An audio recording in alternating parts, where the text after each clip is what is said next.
Hello everyone. तो आज हम आप लोग अपना बायोमोलिकुल्स का सेकेंड असाइनमेंट डिस्कस करेंगे। तो हमको बेसिक कुछ नॉलेज होनी चाहिए, हमको स्ट्रक्चर्स याद होने चाहिए, क्योंकि कई बार क्या होता है डायरेक्टली स्ट्रक्चर्स एग्जाम में पूछ लेता है, तो आपको वो याद होने चाहिए। तो चलिए फर्स्ट प्रॉब्लम स्टार्ट करते हैं। फर्स्ट प्रॉब्लम क्या है? स्टेटमेंट है, रीजन है और उसका असर्शन है। ठीक है, हमको बताना है कि क्या रीजन और असर्शन दोनों करेक्ट है या किसमें से कोई एक करेक्ट या करेक्ट नहीं है। ठीक है, तो देखते हैं स्टेटमेंट क्या है। D glucose and D mannose give the same phenyl osazone. ठीक है, तो ये तो बात तो सही है हमारे पास। तो हमारे पास ग्लूकोज क्या होता है? ग्लूकोज हमारे पास CHO HOH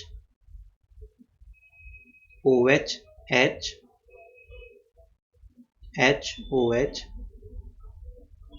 HOH CH2OH। ठीक है, तो हमारे पास क्या है? सिक्स कार्बन चेन है और हमारे पास C2 पोजीशन पर हमारे पास ये ग्लूकोज है। और अगर हमको मैनोज लिखना हो, अगर मैनोज लिखना हो तो यहाँ पर हम सिर्फ कार्बन की स्टीरियो में OH को लेफ्ट कर देंगे, H को राइट कर देंगे, तो हमारा वो मैनोज हो जाएगा। ठीक है, तो CHO HOH OH H HOH HOH CH2OH ये हमारा ग्लूकोज है। मैनोज भी हमारा पास सेम होता है, बस वो C2 एपिमर होता है। ठीक है, तो जो ओसाजोन फॉर्मेशन होता है वो फिनाइल हाइड्रोजन से होता है। हमारे पास फिनाइल हाइड्रोजन से जब रिएक्शन होती है PHNH NH2, तो हमारे पास बेसिकली क्या फॉर्म होता है? CH double bond N NH PH। और सेकेंड कार्बन पे भी हमारे पास ये फॉर्म होता है C double bond N NH PH। बाकी हमारे पास सेम रहता है। ठीक है, तो हम देख रहे हैं कि हमारे पास फर्स्ट कार्बन और सेकेंड कार्बन पे रिएक्शन हो रही है। तो हमारे पास फर्स्ट कार्बन पे चाहे जो स्टीरियो हो और सेकेंड कार्बन पे जो स्टीरियो हो, उससे हमको फर्क नहीं पड़ रहा। तो हमारे पास ग्लूकोज और मैनोज सेम प्रोडक्ट देंगे। इसका रीजन क्या लिखा है? Osazone formation result in the loss of stereo centre at C2 but does not affect other stereo centre. ये सही बात है, क्योंकि हमारे पास C2 पे जो हो रहा है C1 और C2 पे रिएक्शन हो रही है। और असर्शन क्या दिया? D glucose and D mannose are enantiomer. नहीं, ये सही नहीं है। डी ग्लूकोज और डी मैनोज हमारे पास एपीमर्स होते हैं और एपीमर्स हमारे क्या होते हैं? डायस्टीरियोमर्स। ठीक है, तो एक कार्बन पे जब हमारे पास स्टीरियो चेंज होती है उसको हम एपीमर्स बोलते हैं। और ये हमारे पास मिरर इमेज नहीं होंगे, तो ये क्या हो गया? डायस्टीरियोमर हो गया। ठीक है, तो हमारे पास रीजन तो सही है पर असर्शन रॉन्ग है। नेक्स्ट क्या है? Nucleosides are stable in dilute base but undergo hydrolysis in dilute acid. बात सही है। Nucleosides have N glycosidic linkage.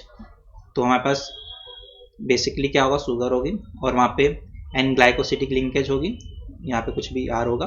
तो यहाँ पे क्या होगा? बेसिकली क्या होगा? एस्टिक सेलुलोशन में प्रोटोनेशन होगा और यहाँ पे हमारे पास ये क्लीवेज हो जाएगी। तो बात सही है। N glycosidic linkage behaves like O glycosidic linkage which is rapidly hydrolyzed by aqueous acid but stable in aqueous base। ये भी बात सही है। अगर हमारे पास मान लीजिए नाइट्रोजन की जगह ऑक्सीजन ना आ जाए, तो यहाँ पे भी हमारे पास क्या हो जाएगा? यहाँ पे भी क्लीवेज हो जाएगा प्रोटोनेशन के बाद। यहाँ पे हमारे पास कोई भी मान लीजिए R ग्रुप चेन है, तो यहाँ पे भी क्लीवेज हो जाएगा। तो हमारे पास रीजन भी सही है यहाँ पे और असर्शन भी सही है, तो हमारा ऑप्शन ए करेक्ट है। Identify the correct set of stereochemical relationship amongst the following monosaccharide 1 to 4। तो यहाँ पे हमको 1 to 4 मोनोसैक्राइड दी है, तो हमको रिलेशन बताना है। तो क्या बोल रहा है? 1 and 2 आर एनोमर्स। एनोमर्स के लिए हमारे पास जो C1 कार्बन है वहाँ पर स्टीरियो चेंज होनी चाहिए। तो यहाँ पे हमारे पास C1 कार्बन पे देखिए सेम स्टीरियो है, तो एनोमर्स नहीं हो सकती है। फिर क्या बोल रहा है? 1 and 3 आर एपिमर्स। 1 and 3, तो ये देखिए 1 and 3 पे हमारे पास C1 पे स्टीरियो चेंज है, तो ये तो एनोमर्स हो गए, एपिमर्स नहीं है, तो बी भी इनकरेक्ट है। 1 and 2 are epimers. 1 and 2 are epimers. 1 and 2 are epimers, ये तो सही है, पर 3 और 4 आर एनोमर्स। 3 और 4 एनोमर्स। 3 और 4 एनोमर्स नहीं है, कि यहाँ पे भी देखिए स्टीरियो सेम है, तो हमारे पास सी भी इनकरेक्ट हो गया। लास्ट बचा हमारे पास 1 and 3 आर एनोमर्स। तो 1 and 3 आर एनोमर्स सही है, क्योंकि हमारे देखिए C1 पे स्टीरियो चेंज है। और हमारे पास 1 and 2 are epimers. 1 and 2 are epimers, C1 पे स्टीरियो सेम है, ठीक है। फिर C2 पे सेम है, C3 पे सेम है, C4 पे चेंज है, ठीक है। तो एक कार्बन पे हमारे पास चेंज हो गई स्टीरियो, तो हमारे पास क्या हो गई? एपिमर्स हो गया। Next, match the following compound with their respective classes. ठीक, तो तो हमको यहाँ पे बेसिक नॉलेज होनी चाहिए। यहाँ पे देखिए 4 क्या है हमारे पास, डीएनए बेस है। अगर आपने थोड़ा सही से पढ़ा हो डीएनए बेस तो आपको बेसिक स्ट्रक्चर्स याद होने चाहिए अगर आप ये बायोमोलिक्यूल्स पढ़ रहे हैं। और हमारे पास ये क्या है, डीएनए बेस है, और ये हमारे पास थायमीन है। ओके, तो हमारे पास फोर्थ तो क्या हो गया, डीएनए बेस हो गया। तो हमारे पास 2 ऑप्शन तो ऐसे एलिमिनेट हो गए। और ये सेकंड हमने देखा है, हम जो बड़ा सा स्ट्रक्चर देखते हैं जहाँ पे हम लोग सबसे पहले क्या करते थे, हमको क्या बताना था हमारे पास स्टीरॉयड किस टाइप की स्टीरॉयड है। तो हम बेसिकली क्या करते थे, हम नंबर ऑफ कार्बन चेक करते थे और उसको 5 से डिवाइड कर देते थे और एन की वैल्यू देख लेते थे वहाँ पे कितनी हमारे पास यूनिट्स हैं बेसिकली। तो उसकी बेस पे हम बता देते कि हमारे पास एक कैसा स्ट्रक्चर होगा। तो हमारे पास और 2 तो हमारा क्या हो जाएगा, 2 हमारा हो जाएगा टर्पिनॉइड। और थर्ड में देखिए हमारे पास नाइट्रोजन है, नाइट्रोजन यहाँ पे बेस है तो एल्किलॉइड हो जाएगा। और फर्स्ट हमारा स्टीरॉयड हो जाएगा। तो हमारा जो करेक्ट ऑप्शन हो जाएगा ए हो जाएगा। हमारा फर्स्ट क्या है, स्टीरॉयड, ठीक है। सेकंड क्या है, टर्पिनॉइड। और थर्ड क्या है हमारे पास, एल्किलॉइड। और फोर्थ क्या है हमारे पास, DNA base. Next, the select the correct pair of statements. तो यहाँ पर हमारे पास 4 स्टेटमेंट दिए हैं। और सबसे पहले हम न्यूक्लियोसाइड वाला पढ़ लें क्योंकि डीएनए का हमने थोड़ा अच्छे से पढ़ा है। और अ न्यूक्लियोसाइड कंटेन्स अ राइबोस और डीऑक्सीराइबोस एंड फॉस्फेट। नहीं, तो न्यूक्लियोसाइड में हमारे पास फॉस्फेट नहीं होता है, तो हमारे पास ये स्टेटमेंट इनकरेक्ट हो गया। तो फोर्थ तो हमारे पास इनकरेक्ट है, हमको करेक्ट चूज करना है, तो फोर्थ तो इनकरेक्ट है। और फर्स्ट देखते हैं, complementary strands run anti parallel in double stranded DNA, ठीक है। तो ये भी सही है हमारे पास। तो हमारे पास फर्स्ट करेक्ट है। और फर्स्ट किस में आ रहा है, सिर्फ ए में आ रहा है। और सेकंड भी हमारे पास क्या है, triplet codons represented by genetic code are expressed by ribonucleoside, ठीक है। ये तो हमारे पास फैक्ट है, ये तो हमको याद ही करना है, ऐसा कुछ लॉजिक नहीं है इसमें। तो हमारे पास जो फर्स्ट एंड सेकंड स्टेटमेंट्स हैं वो करेक्ट हैं। The monoprotonation of adenine in acetic solution, ये हमने जीओसी में भी डिस्कस किया था। तो हम क्या देख रहे थे, नाइट्रोजन 5 और 4 पे हमारे पास नेगेटिव चार्ज डेंसिटी जनरेट हो रही थी। तो हम इसको फिर से देख लेते हैं एक बार। एंड डबल बॉन्ड,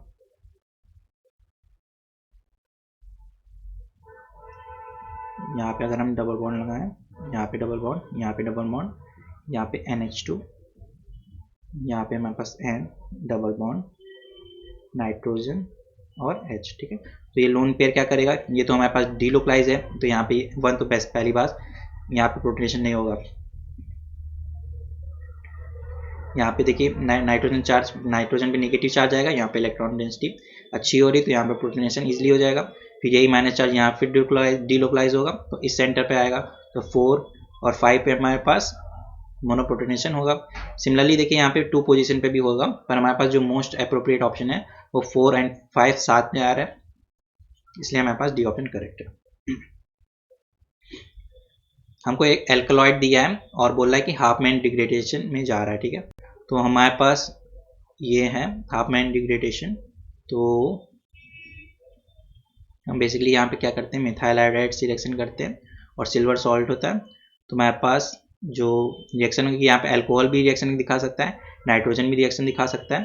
तो हमारे पास यहाँ पे बेंजीन रिंग OCH3 पहली बात ये हो जाएगी, और CH2 N प्लस, और यहाँ पे 3 मिथाइल। हमको यहाँ पता है कि सिन एलिमिनेशन हो सकता है। यहाँ पे क्या है हमारे पास, अगर इसको हम इस तरह से शो करें तो यहाँ पे सिन एलिमिनेशन हो जाएगा हीटिंग कंडीशन में। तो हमारे पास क्या आ जाएगा, OCH3 CH double bond CH2। ऐसा किस ऑप्शन में है, ऐसा C और D में है, ठीक है। फिर हमने क्या यूज़ किया, केमोनोफोर क्या ऑक्सीडाइजिंग एजेंट है। अब हमारे पास जो भी एल्किल चेन होती है हमने देखा था कि उसको बेंजोइक एसिड टाइप डेरिवेटिव में कन्वर्ट कर देता था, बस वहाँ पे क्या होना चाहिए, एक हाइड्रोजन होना चाहिए था, ठीक है। तो यहाँ पे भी क्या होगा, यहाँ पे हमारे पास पूरा स्ट्रक्चर सेम रहेगा और हमारे पास ये यहाँ पे जो एल्किल ग्रुप होगा, जो भी ग्रुप होगा वो हमारे पास COH में कन्वर्ट हो जाता है। तो हमारा डी ऑप्शन करेक्ट है। Next treatment of pentapeptide glycine arginine phenylalanine और एलानिन 2 बार in separate experiment with enzyme trypsin chymotrypsin and carboxypeptidase A respectively gives. तो यहाँ पे हमको बेसिक इन्फॉर्मेशन हो जाएगी कि ट्रिप्सिन क्या करता है, कीमोट्रिप्सिन क्या करता है और हमारे पास कार्बोक्सीपेप्टाइज ए क्या करता है। अदरवाइज आप प्रॉब्लम को नहीं कर पाएंगे, ठीक है। तो ट्रिप्सिन क्या करता है, ट्रिप्सिन हमारे पास अर्जिनिन की जो सी टर्मिनल होता है वहाँ पे क्लीवेज करता है। तो यहाँ पे अगर सी टर्मिनल पे क्लीव करेगा तो हमारे पास क्या आएगा, ट्रिप्सिन के केस में ग्लाइसिन अर्जिनिन प्लस जो बचा हमारे पास फिनाइल PHE ALA ALA। तो हमारे पास अगर देखें कुछ ऑप्शन एलिमेंट हो सकते हैं, बी में नहीं है ऐसा और डी में नहीं है ऐसा, तो हमारे पास ए और सी में कोई हो सकते हैं। देन हमारे पास कीमोट्रिप्सिन है, कीमोट्रिप्सिन क्या करता है, एरोमेटिक साइड से क्लीवेज कराता है। तो यहाँ पे हमारे पास PHE है तो यहाँ से क्लीवेज करा देगा, ये एरोमेटिक होती है। तो ग्लाइसिन अर्जिनिन और PHE साथ में रहेंगे, ALA ALA अलग अलग रहेंगे। तो हमारे पास किस ऑप्शन में दिया है, ये ऑप्शन में ही हमारे पास दिया है। Then cyanogen bromide specifically hydrolyzes the peptide bond by C side of methionine, ठीक है। तो ये तो हमारे पास याद ही करने वाला है, ये हमने पढ़ा भी है कि C side of methionine cyanogen bromide हमारे पास ये स्पेसिफिकली हाइड्रोलाइज करता है। इन द 2 स्टेप रिएक्शन हमको बताना है मेजर प्रोडक्ट क्या है, ठीक है। तो सबसे हमारे पास क्या है, 2,4-डाइफ्लोरोनाइट्रोबेंजीन है। तो यहाँ पास क्या करता है, अटैक करेगा इस पोजीशन पे, यहाँ पे माइनस चार्ज आएगा, फिर माइनस चार्ज पुल करेगा और यहाँ पे NO2 लीव कर देगा, ठीक है। और फिर हमारे पास हाइड्रोलिसिस है, तो हाइड्रोलिसिस क्या करेगा, यहाँ से लीव कर देगा, ठीक है। तो जो हमारे पास एन टर्मिनल एमिनो एसिड होती है वो सेकेंड पोजिशन पे अटैच्ड हो जाएगी। तो हमारे पास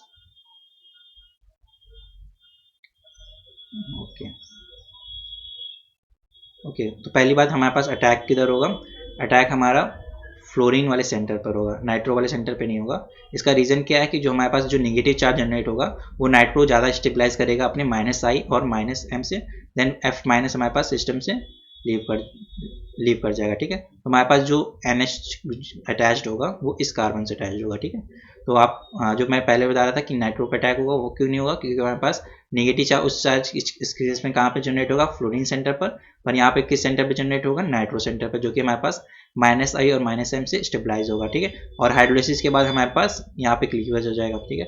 तो हमको क्या देखना है, NO2 हो और फ्लोरीन जहाँ पे था वहाँ पे NH अटैच्ड हो जाएगा, फिर CMe फिर COH, क्योंकि यहाँ पे हाइड्रोलिसिस हो जाएगा। तो हमारा ऑप्शन ए ही करेक्ट है। Next, in the reaction of D glucose with PSCHO और एसीटोन, तो एसीटोन हमारा क्या करता है, 1,2 प्रोटेक्शन करता है, एसीटोन हमारा 1,2 प्रोटेक्शन करता है, PSCHO हमारा 1,3 प्रोटेक्शन करता है। ये बहुत ही इंपॉर्टेंट बात है, ठीक है। और ये मतलब कि सेलेक्टिवली करता है। अगर हमारा एसीटोन 1,2 सेलेक्टिव कर रहा है और PSCHO हमारा 1,3 सेलेक्टिव कर रहा है, पर ऐसा नहीं कि एसीटोन 1,3 नहीं कर सकता। इसका कहने का मतलब कि अगर हमारे पास 1,2 और 1,3 दोनों हो तब एसीटोन सेलेक्टिवली हमारे पास 1,2 को करेगा, ठीक है। पर अगर 1,2 हमारे पास है ही नहीं तो हमारे पास एसीटोन 1,3 को भी कर सकता है, ओके। तो हमारे पास जो ग्लूकोज का स्ट्रक्चर होगा 6 मेंबर रिंग के फॉर्म में, यहाँ पे हमारे पास OH डिपेंड करता है कि अल्फा है कि बीटा है, और यहाँ पे हमारे पास OH और यहाँ पे OH और CH2OH, ठीक। तो आपको याद होनी चाहिए 5 मेंबर रिंग और 6 मेंबर रिंग में ग्लूकोज का स्ट्रक्चर कैसा होता है। और हमारे पास सबसे पहले क्या यूज हुआ है, PSCHO। तो PSCHO क्या करेगा, 1,3 को प्रोटेक्ट करेगा, 1 2 3, तो 1 2 3। और तो हमारे पास क्या हो सकता है, ऑप्शन ए हो सकता है, ऑप्शन डी हो सकता है, बी और सी में तो कोई नहीं हो सकता है। तो हमारे पास 2 ऑप्शन तो एलिमिनेट हो गए। देन हमारे पास क्या है, एसीटोन के साथ प्रोटेक्शन कराया है। तो एसीटोन क्या करेगा, 1,2 प्रोटेक्शन करेगा। तो यहाँ पे क्या है, 1,3 प्रोटेक्शन की है, तो ये तो ऑप्शन नहीं हो सकता, हमारे पास डी ऑप्शन करेक्ट होगा। तो बाकी देख लेते हैं कैसे होगा। अगर हम 5 मेंबर रिंग में ड्रॉ करें तो यहाँ पे OH, यहाँ पे OH, ये OH, यहाँ पे हमारे पास OH और CH2OH। यहाँ पे 1 2 कौन सा है, एक ये है और यहाँ पे 1 2 कौन सा ये है, और दोनों क्या है सेम प्लेन में होने चाहिए। ये भी 1 2 है पर ये सेम प्लेन में नहीं है, इसलिए प्रोटेक्शन नहीं होगा। तो यहाँ पे सिमिलर अब सिंपली क्या हो जाएगा प्रोटेक्शन, और यहाँ पे भी क्या हो जाएगा, यहाँ पे भी प्रोटेक्शन हो जाएगा। ठीक है, तो हमारे पास जो डी ऑप्शन है वो करेक्ट होगा। Then the decreasing order of isoelectric point of following alpha amino acid. तो हमारे पास जो बेसिक होती है उसका आइसोइलेक्ट्रिक पॉइंट ज़्यादा होता है सबसे, देन हमारे पास न्यूट्रल, देन हमारे पास एसिडिक। तो हमारे पास जो बेसिक है वो कौन सी है, लाइसिन है, देन हमारे पास न्यूट्रल कौन सी, एलानिन है, और ग्लूटामिक एसिड तो हमारे पास एसिडिक है। तो हमारा जो ऑप्शन होगा 1 then 2 then 3। In the reaction sequence हमको यहाँ पे ऑक्सीमर्क्यूरेशन डीमर्क्यूरेशन कराया, देन प्रोटेक्शन कराया। ओके, तो सबसे पहले क्या होगा, यहाँ पे Hg2+ अटैच्ड हो जाएगा और ये ऑक्सीजन का लोन पेयर यहाँ पे स्पॉन को ओपन करा देगा। फिर OMe क्या करेगा, OMe क्या करेगा, इस सेंटर पर अटैक करेगा क्योंकि यहाँ पे पॉजिटिव चार्ज जनरेट हो जाएगा। अगर हम यहाँ पे देखें, यहाँ पे माइनस करें तो यहाँ पे पॉजिटिव आएगा जो कि ऑक्सीजन के +m से स्टेबलाइज होगा। तो अगर हम कुछ स्टेप्स दिखा देते हैं क्लियर होने के लिए, बाकी चेन तो वैसी रहेगी।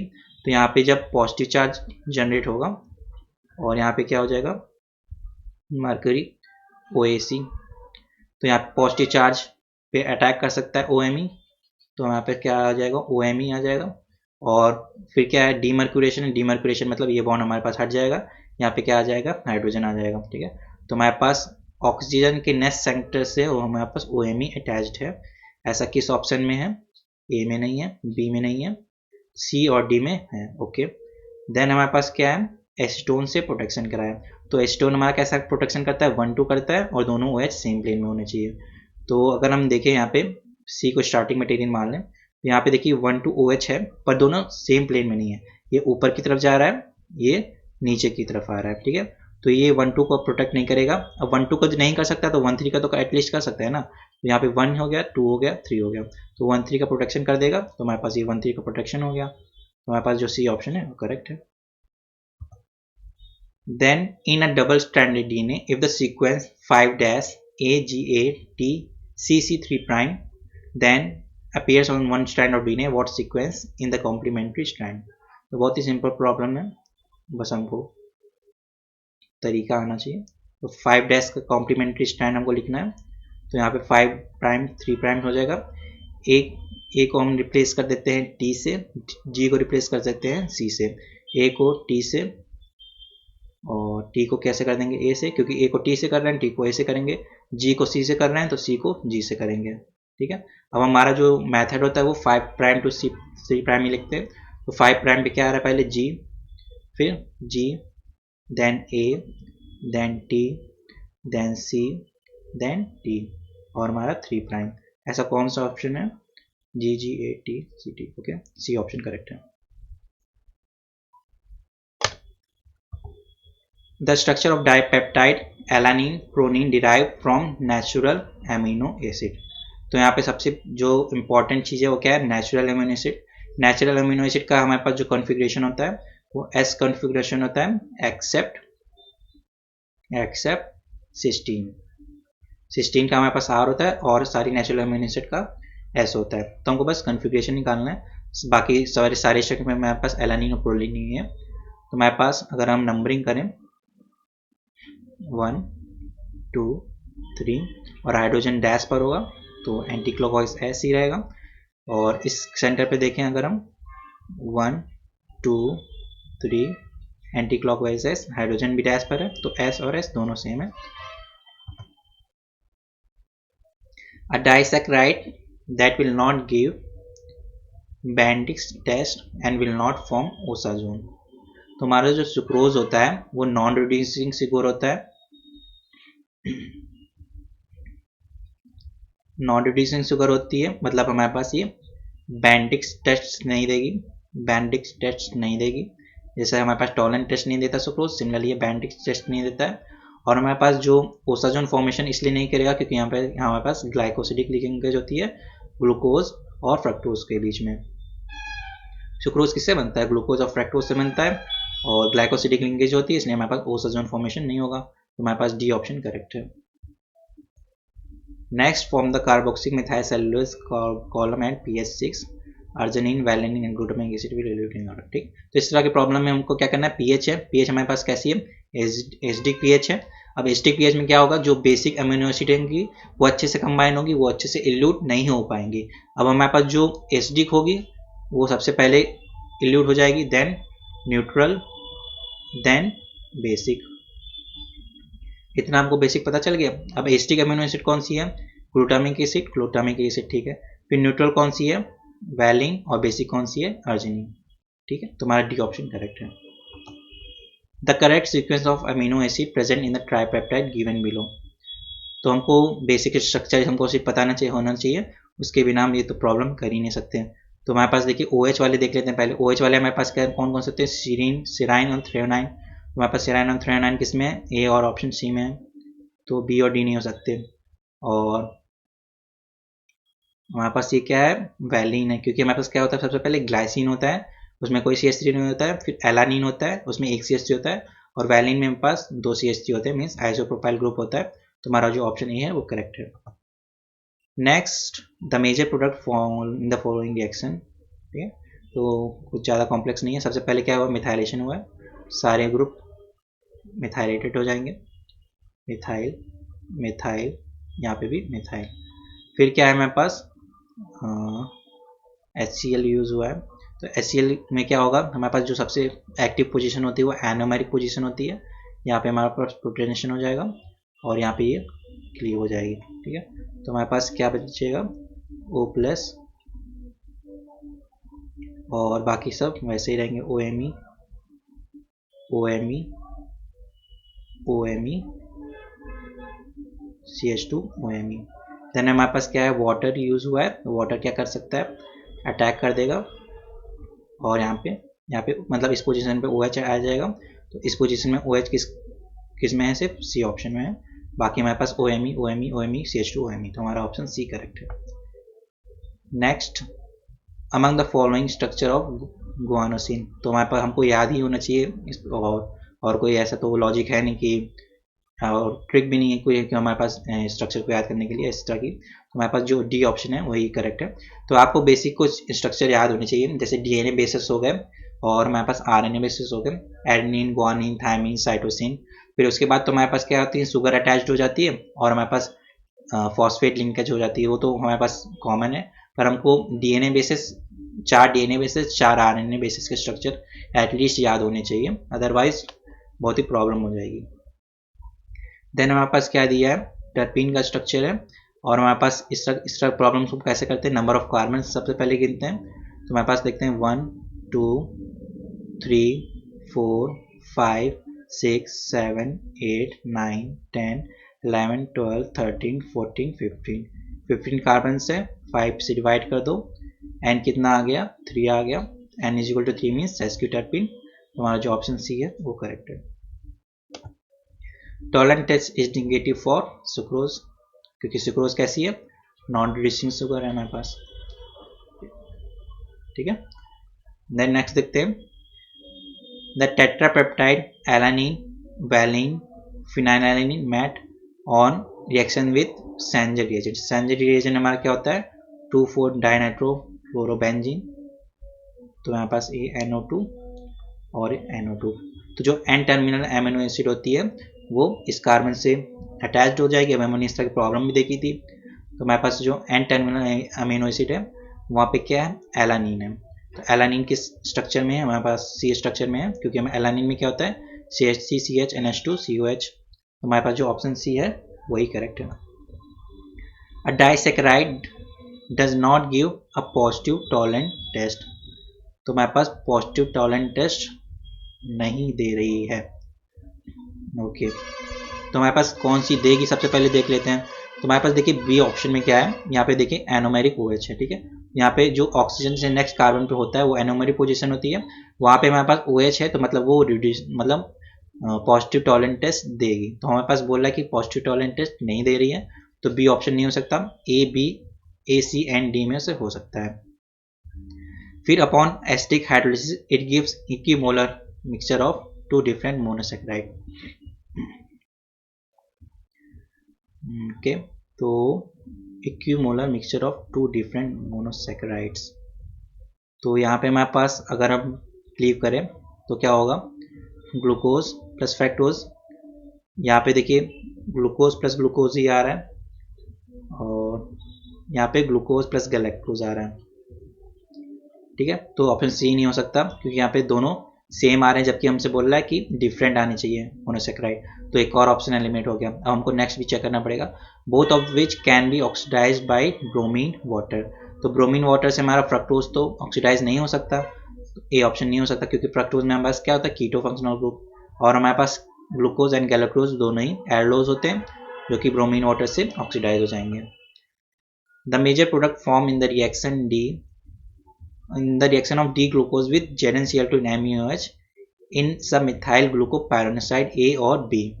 The structure of the product and the molecular outer interaction present between the ring oxygen and the anomeric CO bond responsible for its stability। ठीक है, तो हमको डी ग्लूकोज से रिएक्शन कराई गई ZnCl2 इन मेथेनॉल। ठीक है, तो यहाँ पास जो एनोमेरिक OH होगा वहाँ पे OH की जगह क्या आ जाएगा, OM ही आ जाएगा। तो हमको पता है यहाँ पास ये वाला स्ट्रक्चर ज़्यादा स्टेबल होता है क्योंकि हमारे पास एनोमेरिक इफेक्ट लगता है, और जो एक्सियल वाला होता है वो ज़्यादा स्टेबल होता है। क्यों स्टेबल हो जाता है, क्योंकि हमारे पास ये सिग्मा एंटी बॉन्डिंग होता है, ऑक्सीजन का लोन पेयर यहाँ पे इलेक्ट्रॉन डेंसिटी डोनेट कर सकता है, तो N2 सिग्मा स्टार हमारे पास इंटरेक्शन होता है जिसके कारण स्टेबिलिटी आ जाती है। तो हमारे पास B होगा और N2 सिग्मा स्टार टाइप का इंटरेक्शन होगा। Among the following correct statement for nucleic acid is uracil is present in DNA, uracil is present in RNA, phosphorylation in RNA is at 2' and 5'. Normally 3 hydrogen bond stabilize ATPase pair। ठीक है, तो हमारे पास DNA में क्या होता है, thymine होता है, वहाँ पे यूरेसिल नहीं होता है, और RNA में क्या होता है, एडेनिन, ग्वानिन, साइटोसिन और यूरेसिल। तो हमारे पास ये 4 बेस होते हैं RNA में, तो हमारे पास यूरेसिल जो होता है वो DNA में नहीं होता है, तो ये तो इनकरेक्ट हो गया। Uracil is present in RNA, हाँ ये तो सही है क्योंकि हमारे पास RNA में कौन कौन से बेस होते हैं, adenine, guanine, cytosine and uracil. तो हमारे पास बी ऑप्शन करेक्ट है।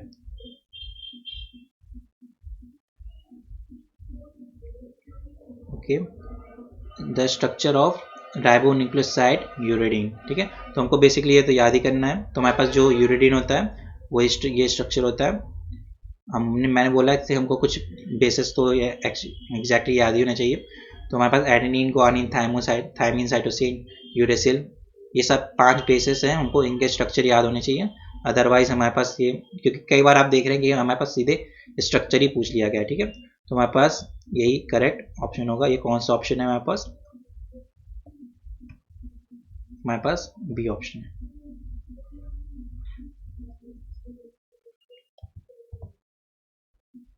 Okay, for the successful synthesis of peptide linkage leading to the product A, the side chain of amino acid B should have।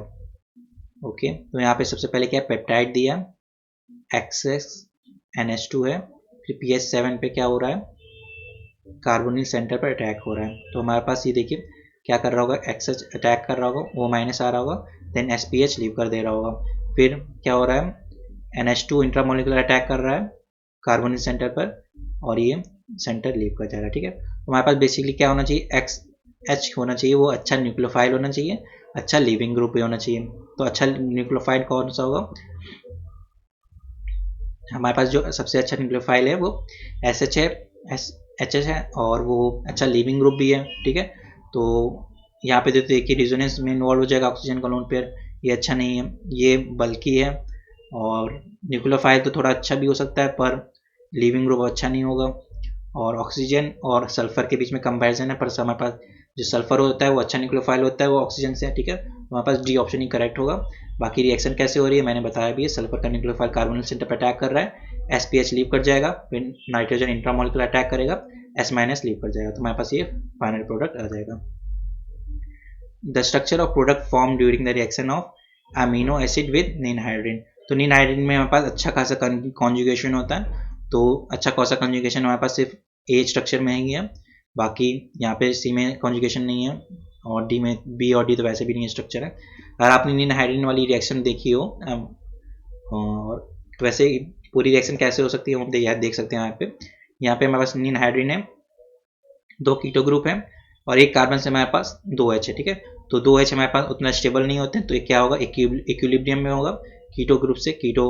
और यहाँ पे पास क्या एमिनो एसिड, तो एमिनो एसिड इस कार्बोनिल सेंटर पर attack करेगी, वाटर रिमूव हो जाएगा हमारे पास सिस्टम से और double bond N CHR COH। देन क्या हो जाएगा, डिकार्बोक्सिलेशन हो जाएगा, डिकार्बोक्सिलेशन हो गया हमारे पास, यहाँ पे डबल बॉन्ड और हमारे पास यहाँ पे क्या है, यहाँ पे हाइड्रोलिसिस करा देंगे तो RCHO अलग हो जाएगा और NH2 हमारे पास आ जाएगा।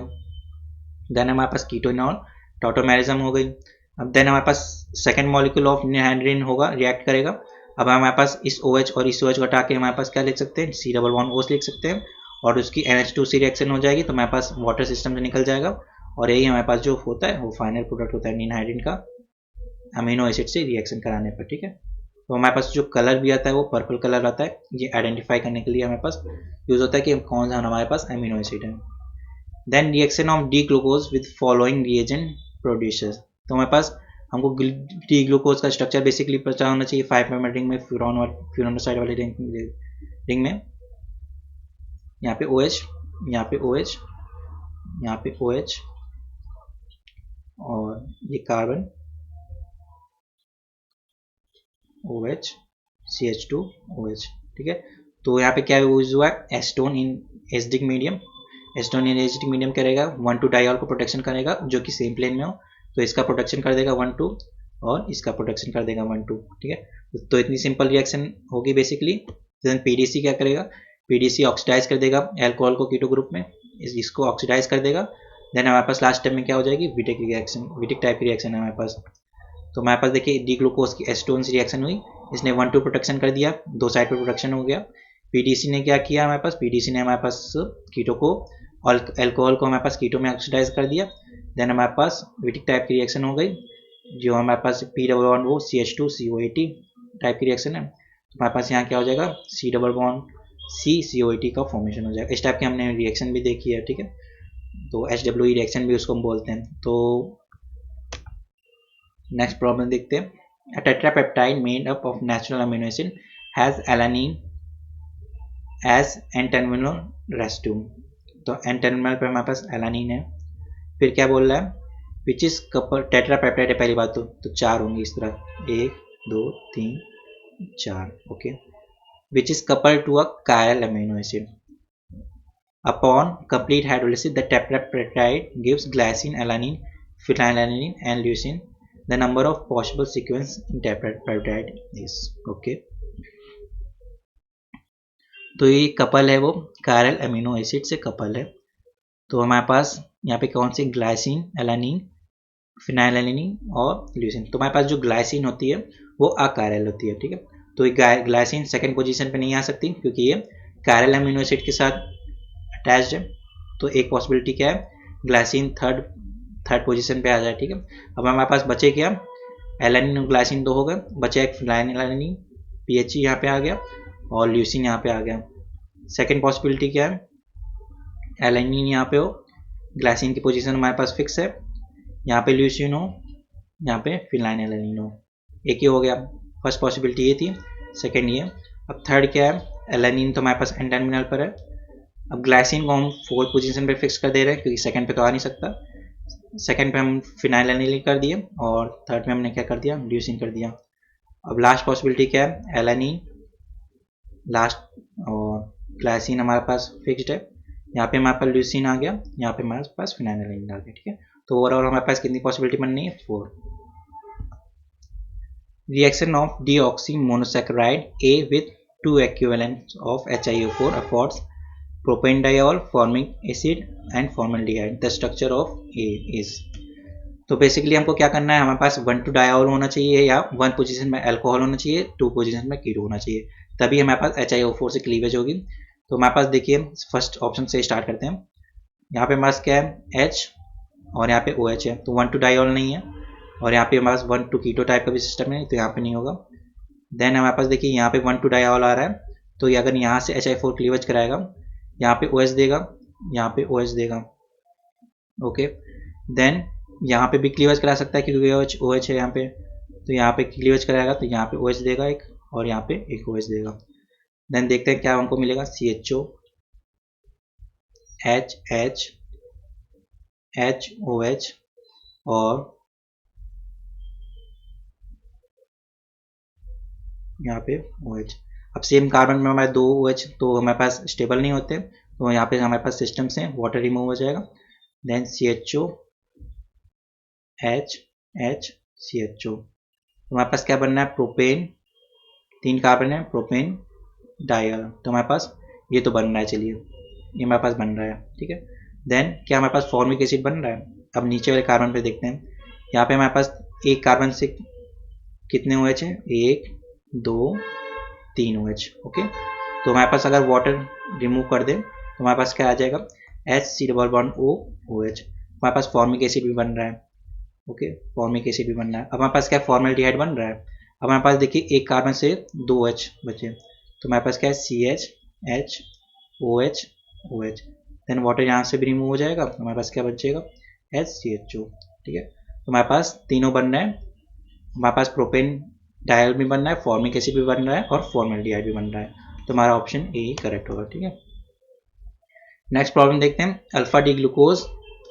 इस तरह की प्रॉब्लम हमने अभी भी डिस्कस की और देखिए हमने हमारे पे जो रिसेंटली गेट 2020 का एग्जाम था उसमें भी ये प्रॉब्लम आई है, ठीक है। तो डी ग्लूकोज का स्ट्रक्चर सबसे पहले हमको आना चाहिए 5 मेंबर रिंग में, और स्टोन क्या करता है हमारे पास 1,2 प्रोटेक्शन करता है, तो 1,3 प्रोटेक्शन का यहाँ पे तो सवाल ही नहीं है। यहाँ पे OH, यहाँ पे OH OH